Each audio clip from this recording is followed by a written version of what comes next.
সন্তানকে ফেলে, সন্তান বাপ মাকে ফেলে দিয়েছে, বাপ মার পাত্রাটার বাড়িতে নাই, তারপরে একটা কামরায় তার জায়গা নাই, বৃদ্ধাশ্রমে জন্ম দুঃখিনী মা বাবা। আমার সোনার ভাই বাবাজিরা, আমি কথাটা আপনাদের কাছে এই জন্য বললাম, যাদের বাপ মা জীবিত আছে আপনাদের পায়ে হাত ধরে বলি, যাদের বাপ মা জীবিত আছে বাপ মাকে ভালোবাসেন, বাপ মাকে কদর করেন, বাপ মার সঙ্গে এমন আচরণ করেন না, এমন ব্যবহার করেন না। মা বাবার মনে কষ্ট, আল্লাহ বলেন অকুল্লাহুমা কওলান কারীমা। মা বাবার সাথে নরম নরম কথা বলবে, মিষ্টি মিষ্টি কথা বলবে, এমন বাক্য উচ্চারণ কোনো উঠে শব্দ না, কোনো উঠ পর্যন্ত যেন শব্দ না হয়, এমন আচরণ মা বাবার সামনে করবেন না। যেই আচরণে মা বাবা আহ আল্লাহ শব্দ করে, এমন আচরণ মা বাবার সামনে করা যাবে না। কারণ মা বাবা নয়, মা বাবা তোমার মক্কা মদিনা। সুবহানাল্লাহ বলেন।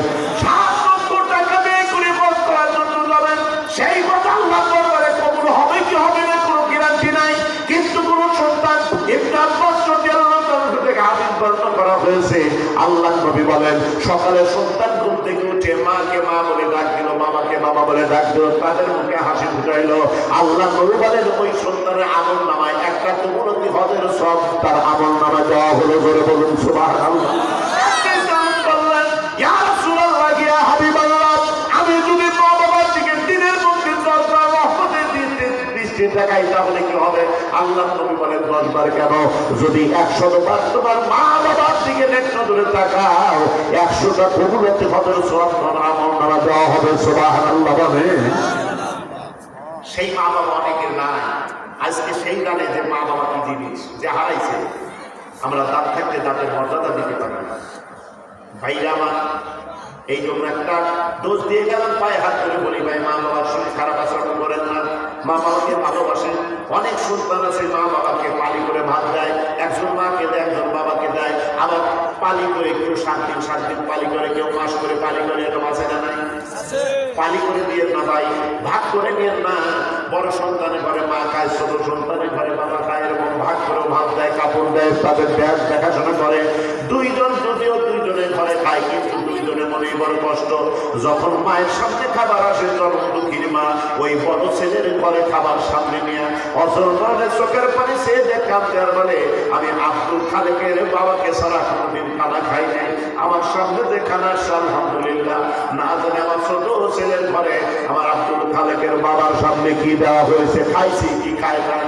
এমনি করে স্বামীর কথা মনে করে বড় সন্তানের ঘরে চোখের পানি করেছে যে মা কাঁদলে, বাবা ছোট ছেলের ঘরে খানা খাইতে বসে কাঁদলে আর বলে, আমার আব্দুল খালেকের মা কখন আমাকে ছাড়া খায় নাই, আমার সামনে যে খানা করেছে আলহামদুলিল্লাহ, না জানি বড় সন্তানের ঘরে আমার আব্দুল খালেকের মা কি খাচ্ছে কি খাই নাই। এই জন্য দুইজনের ঘরে খায়, কিন্তু দুইজনের মনে বড় কষ্ট।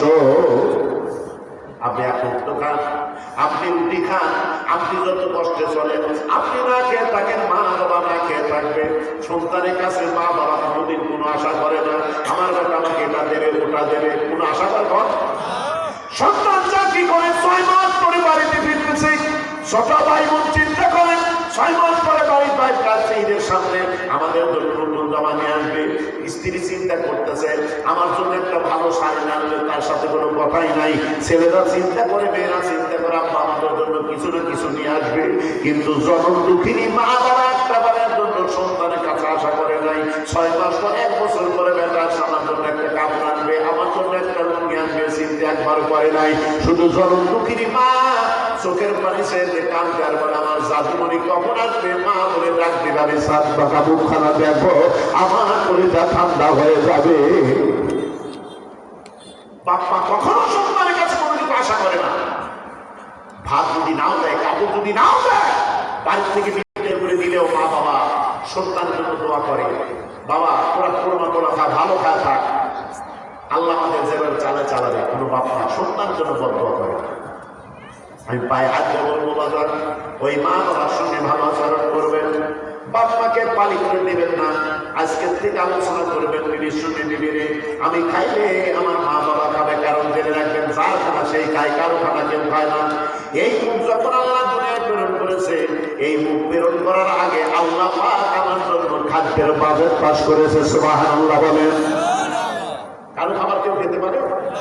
কাল খাইছি নাটক, কারখানা গেছি নাটক, আজকে শিয়ার জমবে। আমাদের অনেকে আবার ঠাট্টা করবে, হুজুর খাইলেন, হুজুর খাইলেন পরে নাকি এসব কথা বলে না, খাইলেন হুজুর হিসাব দিয়ে। আমি কই ভাই আমি খাই, আপনাদের মনে হয় চিন্তা বেঁচে গেছে, আপনাদের হিসাব আমার দেওয়া লাগবে কি দেওয়া লাগবে না এটা আমি জানি। আমি কি হিসাব দেবো? আল্লাহর সাথে আমারও কিছু দুশ্মন আছে। কেন? কারণ দুনিয়ার সব মানুষকে আল্লাহ পাক খাবার দিলে তার বিবি বাল বাচ্চাকে নিয়ে সাথে করে একসাথে বসে খানা খায়, আর আল্লাহ আলেমদের খাবার ছিটিয়ে দিয়ে সারা দুনিয়া ছড়ায় দিয়ে খুঁটে খুঁটে খা, যা খুঁটে খুঁটে খা। কাল নাটক খাইছো রাত 12টায়, আর আজকে সিয়াজ মতো খাওয়া লাগবে। তার মানে এখানকার খাবার আমি যে খাইছি বা খাবো, এই খাবারটা কার? এই খাবারটা আমার নিজের, কারো না। আপনার বাড়ির দস্তরখানা খানাটা আমার, যা খাবার সেই খায়, কারো খাবার কেউ কখনো খায় না। আপনার মা বাবাকে যদি আপনি ভাবতেন কাপড়টা আপনার রাখতে কোনোদিন করতে হবে না, কারণ পৃথিবীর জমিনে আল্লাহ পাক মোট যখন প্রেরণ করে আল্লাহ পাক তার জন্য খাদ্যের বাজেট আগে পাস করে। জোরে বলুন সুবহানাল্লাহ। একই জমি অথচ দুই ভাই ভাগ করে নিয়েছে, বিঘায় একজন পায় সরিষা 6 মণ আর একজন পায় 3 মণ, আছে না নাই? ধান পায় একজন 20 মণ আর একজন 14 মণ, এরকম আছে না নাই? আল্লাহ কেমনে দেয়? আল্লাহ বলেছেন মান জাআ বিল হাসানাতি ফালাহু আশরু আমসালিহা। আমার রাস্তায় যে এক দেয় আমি আল্লাহ একের পরিবর্তে তাকে 10 দেই। সুবহানাল্লাহ বলেন। এটা হলো আমার বান্দাদের সাথে আমি আল্লাহ আমার ব্যবসা। কেমনে দেয়? এখন আজকে মসজিদের জন্য আপনি 1000 টাকা দান করে ঘরে যায় শুনেন, আর ঘরের চালের দিকে তাকাতে কখন চাল খালি দিয়ে আল্লাহ 10,000 টাকা ভাড়া দেবে, কারণ 1000 দিয়েছি টাকা বা আল্লাহ দেবে কেমনে? আপনার ব্যবসা বাণিজ্যের ভিতরে, আপনার কাজের ভিতর দিয়ে, আপনার কর্মের ভিতর দিয়ে, আপনার ফসলের ভিতর দিয়ে আল্লাহ পাক আপনাকে এইগুলো বাজেট পাস করে দেবে। একসাথে ভ্যান নিয়ে বের হয়েছে শত শত ভ্যান চালক, 10টার দিকে জিজ্ঞাসা করে ভ্যান চালক কথাবার্তা বলে, কয় টাকা হয়েছে তো কামাই, এরকম কথা বলে না? আমি দেখছি শুনছি, কত হলো রে? করছে 200 টাকা। 200 10টার মধ্যে করা হয়, কিন্তু তুই ভালো করছো, আবার কেমন 100, আর তুই তাও 100 করছো, আমার কেমন 50, আর একজন বলতে তুই তাও 50 করছো, আমার বউনি হয়। রেজেকের মালিক কে? আরো জোরে বলেন, রেজেকের মালিক কে? আল্লাহ। রেজেকের মালিক আল্লাহ। তাহলে মালিক যদি তিনি হন, আল্লাহ যদি আমাদের রেজেকের মালিক হন, তাহলে রেজেকের পিছে না করে রেজেক দাতা কন্যসন করেন, আপনার কোনোদিন কোনো কমতি হবে না। বাপকে বাপ দিলে কোনোদিন কমে না। পৃথিবী এক পাল্লায়, জনম দুঃখিনী মা বাবাকে আর এক পাল্লায় দেবেন, মা বাবার পাল্লাটাই ভারী হবে। সুবহানাল্লাহ বলেন। এই জন্য সোনার ভাইরা, কথাটা আমি বলতেছিলাম, একটু ভালো করে শোনেন, শেষ করে দেবো এখনই, আলোচনা করবো না, যেহেতু সামনে কালেকশন রয়ে গেছে, একটু শোনেন। আমিরুল মুমিনিন লক্ষ্য করে দেখেন, দুধ দহন করতেছে, বিয়ে বলতেছে, মা সামান্য একটু দুধ 2 লিটার পুরো হয়নি, কথা কি মনে আছে? সোনার ভাইরা, মা বলে একটু চেষ্টা করো, পিঠি বলে আর হবে না। এইবার জনম দুঃখীর মা ঘরের ভিতর থেকে বলতেছে, মা যদি আর না হয় একটু পানি দিয়ে 2 লিটার পুরো করে দাও। নাউজুবিল্লাহ বলে, দুধের মধ্যে একটু পানি দিয়ে 2 লিটার পুরো করো। এরকম দুধে পানি দেওয়ার মতো আমাদের মধ্যে আছে না নাই? আছে। আমার শোনা দাদা, এই মেয়েটা রাখতে পারে, মা তুমি এটা কি বলো? দুধের মধ্যে পানি দেওয়ার কথা বলতেছে, মা তুমি কি জানো না জামানা কারে? জামানা কিন্তু আমিরুল মুমিনিন উমর ফারুক রাদিয়াল্লাহু তাআলার জামানা, যে উমর একবার রাস্তাতে হেঁটে গেলে ওই রাস্তায় শয়তান 40 দিন চলাফেরা করে না। সুবহানাল্লাহ। উমর যে রাস্তাতে একবার হেঁটে যায়, ওই রাস্তায় শয়তান 40 দিন পা রাখে না। আর সেই উমরের জামানায় তুমি দুধের মধ্যে পানি দেওয়ার কথা বলছো। আমাদের বাদশা আমিরুল মুমিনিন যদি জানতে পারে তোমার কি পরিণত হবে, আমার কি পরিণত হবে, তুমি কল্পনা করতে পারবে না। তুমি তো ভালো করে জানো মা, উমর কেমন করে বিচার করে। রাসূলের জামানায় তখন উমর বাদশা ছিল না। রাসূলের জামানায় একজন মুসলমানের বাগান, ইহুদির একটা বকরি এসে বাগানের কিছুটা ক্ষতি করেছে। এই ক্ষতি করার কারণে রাসূলের দরবারে মুসলমান বিচার দায় করে দিল, হুজুর অমুক ইহুদির বাদশার বকরি আমার বাগানের এই পরিমাণ ক্ষতি করেছে, আপনি বিচার করে দেন। আল্লাহ নবী বিচার করলেন, রায় গেল ইহুদির পক্ষে। কার পক্ষে? রায় গেল ইহুদির পক্ষে। মুসলমান বেজার না খুশি? যার পক্ষে রায় যায় ও খুশি হয়, আর যার বিপক্ষে যায় ও বেজার হবে। এই নিয়ম, বিচারে একজনের পক্ষে দেবে, একজনের বিপক্ষে দেবে, এই নিয়ম। মুসলমান বেজার, মনে মনে চিন্তা করেন, একসাথে থাকি, ইসলামের কাজ করি, যখন যা সাদা সাদা দিয়ে দেয়, অথচ নবী আমার পক্ষে রায় না দিয়ে নবীর পক্ষে রায় দিল। মনে মনে বিচার সানি করছে, অমান্য করছে, কিন্তু মুখে বলার কায়দা নাই। যদি বলে এই বিচার মাইনা সাহাবারা কেউ ছাড়বে না, নবীর কথা অমান্য করার হিম্মত কারো নাই। আমার ছোটবেলা মনে মনে চিন্তা করছে, বিচারক চাইতে ভাই উমরের কাছে দেয়, উমর ইহুদি এমনি সহ্য করতে পারে না, উমরের কাছে বিচার দিলে উমর ঠিক মতো বিচার করবে। আমাদের মুমিন তখন কিন্তু বাদশা নাই। উমর রাদিয়াল্লাহু আনহু বাড়িতে যা বলে, ভাই উমর বাড়িতে আছেন। এইবার উমর রাদিয়াল্লাহু আনহু বের হয়, মানে কে বলে, ভাই আমি অমর। কি বলো? বলে, ভাই আপনার কাছে একটা বিচার নিয়ে আসছি, অমর ইহুদির বাদশার পক্ষে মাথা মানে এই পরিমাণ ক্ষতি করেছে, আপনি বিচার করে দেন। আল্লাহ নবীর সাহাবা উমর রাদিয়াল্লাহু আনহু ডাকতে বলতেছে, ভাই আপনি আমার কাছে আসছেন কেন? আল্লাহ নবীর কাছে বিচারটা দায় করে দেন, নবী বিচার করে দেবে। তখন ইহুদি বালবালাই করতেছে, মুসলমান বালবালাই করে বলতেছে যে আপনি চিন্তা করে দেখেন ভাই, আমি একজন মুসলমান বলে আমি নবীর সাথে থাকি, আমি দান ধরার পরিবার করি, আমি নবীর কাছে বিচারটা দায়ের করেছিলাম, নবী বিচারে যে রায় দিছে, ইহুদির পক্ষে রায় দিছে, এই বিচার কি মানা যায় ভাই? এইগুলো বিচার আমি মানি, আপনার কাছে আসছে বিচার আপনি করে দেন। তার মানে কি বুঝলেন? নবীর সাইডে বিচার আপনি ভালো। কি কথা বলেন, ঠিক কিনা? এই জায়গায় যদি আমি আপনি হতে আপনার চিন্তা কেড়ে আমি তাহলে বড় বড় আমি হয়ে গেছি এলাকার লোকের ভিতরে। আমি আমার কাছে যখন আইসি তাই তো প্রধান, আমিও বড় হয়ে গেছি মনে তো আমার। কথা বলেন না কেন? আমার তো মনে দেখতেছি উমার ভাই তারা আসতেছি, ঘরের মধ্যে কত তরবারি বের করে নেই, মুসের ভিতর দিয়ে তরবারি বের করে মুসলমানের কল্লর বা আঘাত করে কল্লাখানা ছিটকে জমিনে পড়ে গেল। সারা দিনে বলা বলে শুরু হলো মুসলমানের জন্য হিন্দি হত্যা। আরে উমার একজন মুসলমানকে হত্যা করেছে, উমার একজন মুসলমানকে হত্যা করেছে। আল্লাহ নবী ডাকতে বলতেছে, আমার উমরের বিরুদ্ধে কোনো কটূক্তি করবে না, আমার উমার কোনো মুসলমানকে হত্যা করে নাই, আমার উমার হক আর বাতিল পৃথক করে দিয়েছে। এই জন্য রাসূল সাল্লাল্লাহু আলাইহি সাল্লাম উমরের পিছনে একটা ডিগ্রি ওই সময় দাঁড় করে দিলেন, ডিগ্রি দিয়ে দিলেন উমর ফারুক রাদিয়াল্লাহু তাআলা আনহু। জোরে বলুন সুবহানাল্লাহ। ফারুক শব্দটা হলো হক আর বাতিলের পৃথককারী। সুবহানাল্লাহ বলেন। তখন কিন্তু উমর বাদশা ছিল না, সেই সময় মুসলমানের কল্লা ফেলে দেয় উমর। আর আজকে স্ট্যান্ডিং বাদশা, আজকে দুধের মধ্যে পানি দিচ্ছ, তুমি যে কাজটা করতেছো আমাদের বাদশা যদি জানে, শোনে, দেখে, তাহলে কি পরিণত হবে তুমি কল্পনা করতে পারো না। মা বলতেছে, তুই মরে ভয় থাকিস আমার, রাত বাজে 12টা 1টা, তুই মরকে আমার বাড়িতে দাঁড়া আছে নাকি, ও কি দেখতেছে নাকি, শুনতেছে নাকি, তুই মরে ভয় থাকা? আমি যা বলি তাই সব দুধের মধ্যে পানি দিয়ে তুলিটা ফিরে পুরো কর। সুবহানাল্লাহ বলে। আর তো জোরে কার নাউজুবিল্লাহ, জোরে কার উমর আছে না নাই? উনি শুধু নাই, দেখতে হচ্ছে, শুনতে হচ্ছে। মেয়েটা কাঁদতে আর বলে, মা আমি না হয় তোমার কথা মতো দুধের মধ্যে পানি দিয়ে তুলিটা পুরো করে দিলাম, দুনিয়ার কোনো মানুষ জানলো না, দেখলো না, শুনলো না। আমাদের বাদশাহীর মুমিন মাতার প্রতি আল্লাহ তাআলা সেও জানলো না, শুনলো না, দেখলো না, বুঝতে পারলো না। কিন্তু আমি যে এই গভীর দুনিয়াতে দুধের মধ্যে পানি মিশ্রিত করলাম, তোমাকে আমাকে তিনি সৃষ্টি করেছেন, যার দুনিয়া থাকছি, যার দ্বারে বন্ধন করছে, ওই মহান রব্বুল আলামিনের চক্ষুকে তুমি কেমনে বন্ধ করবে? জোরে বলুন সুবহানাল্লাহ। তার মানে মেয়েটার অন্তরে কার ভয়? আরো জোরে বলেন কার?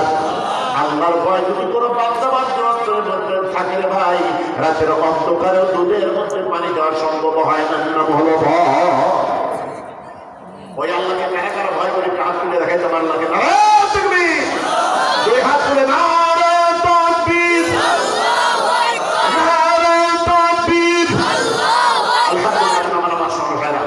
একটা ট্যাবলেট আজকে দিয়ে গেলাম, সময় কম, একটা ক্যাপসুল দিয়ে গেলাম, সেটা হলো আল্লাহর ভয়। আল্লাহর ভয় তৈরি করেন, আপনার দ্বারা কোনো অন্যায় কাজ হবে না। এই জন্য আমার সোনার ভাইরা একটা ট্যাবলেট দিয়ে গেলাম। আজকে এই মসজিদটা আপনাদের মসজিদ অবহেলিত হয়ে পড়ে আছে, এগুলো আমাদের ঈমান পরীক্ষার বস্তু। সুবহানাল্লাহ বলেন। এই মসজিদগুলো ঈমান পরীক্ষার বস্তু। আল্লাহ যদি জবানে বলে কুন ফায়াকুন, কোন ফায়াকুন বলার সঙ্গে সঙ্গে, কোন বলার সঙ্গে সঙ্গে মসজিদ গড়িতে হবে, ফায়াকুন বলার টাইম লাগবে না, মসজিদ গড়িতে হবে। আল্লাহর বান্দারা শুধু আল্লাহর ঘরে ইবাদত করবে, কিন্তু আল্লাহ করবে না, কারণ এগুলো হলো আমাদের ঈমান পরীক্ষার বস্তু। সম্পদের মালিককে জোরে করে আরো জবান খুলে বলতে হবে, তুমি এই সম্পদের মালিককে, এই জমিনের মালিককে, আসমানের মালিককে, আপনার জীবনের মালিককে, সব কিছুর মালিক আল্লাহ। এখানে যা বলবো বলবেন সব আল্লাহ, আসলে তো সবই আল্লাহ। আমাদের কিছু আছে? আমার প্রতি কোনো দাবি আছে? নাই। যদি সব আল্লাহর হয় তাহলে আল্লাহর জিনিস আল্লাহর রাস্তায় দেওয়া, আল্লাহর কোনো কমতি নাই। আল্লাহর রাস্তায় যদি দেন আল্লাহর কোনো লাভ হবে না, লাভ আমাদের। যদি না দিয়ে আল্লাহর কোনো ক্ষতি হবে না, ক্ষতিও আমাদের। আল্লাহ বলেছেন আমার রাস্তায় এক দাও, আমি একের পরিবর্তে আমি তোমাদের 10 দেব। সুবহানাল্লাহ বলে। এটা হলো বান্দার সাথে আমার ব্যবসা। এই জন্য আল্লাহ বান্দাদের নাজাতের জন্য এই বস্তুগুলো রেখেছেন। ধর্মীয় প্রতিষ্ঠানগুলো ইমান পরীক্ষার বস্তু হিসেবে রেখেছেন বাজার। এই মসজিদটা মেরামতের জন্য, মসজিদটার জায়গা এবং মসজিদ করার জন্য অবহেলিত হয়ে আছে বাজার। 3 শীট একটা মসজিদ। এইখানে এই মসজিদের জন্য কি আছেন 5,000 টাকা, 10,000 টাকা, 2,000 টাকা, 1,000 টাকা, 500 টাকা তারা নগদ না হয় বাকিতে দেবেন। মা নাই, বাবা নাই, অন্ধকার কবরে ঘুমে পড়েছে, কলিজার টুকরা বেটা কবরে আছে, দাদা দাদি কবরে আছে। যে বাড়িতে আপনি বসবাস করছেন ওই বাড়িটাও ছিল বাপ মায়ের। কথা বলেন ঠিক কিনা? বাপ মা কবর থেকে কান্দার করে বেটারে তুমি যে বাড়িতে আছো ওই বাড়িটা কিন্তু আমার ছিল। এ বেটা তুমি কি করে বসবাস করছো? ও ঘরটাও ছিল আমার। তুমি জমির ফসলগুলো বক্ষণ করছো, ওই জমি ছিল আমার। তুমি যে দোকানের ভাড়া করে তুলে তুলে বক্ষণ করছো ওই দোকানটা করেছিলাম আমি কিছুই সঙ্গে আমি নেই বেটা। শুধু 5খানা 3খানা কাপড় নেই, কবরে এসে বিপদে আছি। আমাদের কথা বলিস রে বেটা। ওই মসজিদের উন্নয়নের জন্য তোর পকেট নেই কিছু টাকা, জমির কিছু ফসলের বর্ণদান সদকা করে আমাদের জন্য দোয়া কর। মহান রব্বুল আলামিন ওই দোয়া কবুল করে তেরার পক্ষ থেকে আমাদের জন্য 40 খানা প্রেরণ করে দিবে। আর 40 দিন পর্যন্ত কবর আযাব হবে না। বাপু কাঁদে, মাও কাঁদে ওই কবরে শুইয়া। আহারে দরদের বেটা বিটি তোমরা দেখতা না আসিয়া, কোলে পিঠে করলাম মানুষ। ও বেটাই জগতের উপরে কোন পারানে নিষ্ঠুর হইয়া রেখে গেলি কবরে। ওই মা বাবার কথা মনে করে আমি সর্বপ্রথম একটা লোকের কাছে 5,000 টাকা নগদ মাহে বাগিতে চাই। নিজের জন্য 1,000 টাকা, বিবির জন্য 1,000 টাকা, মায়ের জন্য 1,000 টাকা, বাবার জন্য 1,000 টাকা। যে নবী কিয়ামতের ময়দানে আমাকে আপনাকে সুপারিশ করে জান্নাতে নিয়ে যাবে, ওই নবীর নামে 1,000 টাকা, 5 নামে 5,000 টাকা কোন ব্যক্তি দিতে পারেন? হুজুর একটু হাত করেন দেখি ভাই। আমি 5,000 টাকা মসজিদের জন্য দিয়ে দেবো। আপনি থাকবেন না মসজিদ থাকবে। আমার সোনার ভাইরা এই দানগুলো বিপদে যাবে না, মসজিদ আমার আপনার জন্য সুপারিশ করে জান্নাতি করে দেবে। সুবহানাল্লাহ বলেন। আসেন কোন বান্দা 5,000 টাকা দেওয়ার মতো, না হয় 2,000 টাকা, না হয় আমি 1,000 টাকা দেবো। আসেন খুব তাড়াতাড়ি করে আল্লাহ দিয়া কোনো বলে মন কেন